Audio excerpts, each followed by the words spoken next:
On voit effectivement, cela fait des années que la Finlande et la Suède collaborent avec l'OTAN, cela fait des années que petit à petit elles se mettent entre guillemets ce qu'on appelle aux normes de l'OTAN et elles participent aux exercices militaires. Donc en soi, matériellement, on pourrait dire que bon, après tout, c'est formel. De toute manière, globalement, ils étaient déjà quand même plus ou moins intégrés. Or, ce qui est extrêmement intéressant, c'est le pas supplémentaire qui vient d'être passé avec les accords DCA de coopération militaire qui sont conclus non pas entre l'OTAN et certains pays, mais entre les États-Unis et notamment la Lituanie et la Finlande, là, très récemment.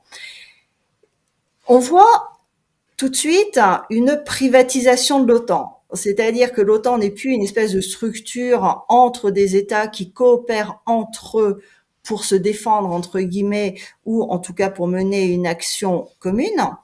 Ce sont des États qui se mettent à disposition du centre de pouvoir, qui sont actuellement les États-Unis. Et les accords qui ont été conclus et en Lituanie et en Finlande comprennent une clause qui est extrêmement intéressante et justement, je voudrais la citer. La Finlande autorisera les États-Unis à accéder sans entrave et à utiliser les installations et zones convenues pour les activités énumérées dans le DCA. En règle générale, la coopération entre la Finlande et les États-Unis se concentrera sur les installations et les domaines convenus. Toutefois, le DCA s'appliquera à l'ensemble du territoire finlandais. Un accord similaire a donc été conclu avec la Lituanie avant. Ça s'appelle un protectorat, ça s'appelle un système d'occupation, tout simplement. Et les pays comme la Finlande ou la Lituanie, finalement, mettent leur territoire et leurs installations à disposition de l'armée américaine, qu'elles doivent prendre en charge, donc c'est à leurs frais, et l'activité desquelles, elle perd la juridiction pénale. Donc, ils ont une impunité de juridiction pénale sur le territoire de ces pays. Donc, nous sommes effectivement à la fois dans un système de protectorat, puisque l'on voit effectivement un dominant qui est soumis à un régime juridique particulier et qui a un accès libre au territoire, mais c'est également, en fait, de facto aussi un système d'occupation parce que il y a derrière une présence militaire américaine sur ces pays.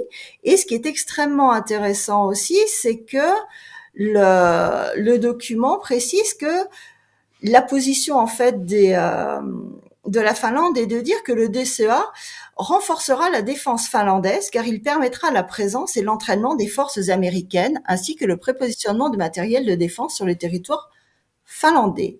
Quel est le rapport entre la défense nationale et le fait d'avoir une armée d'occupation sur son territoire ?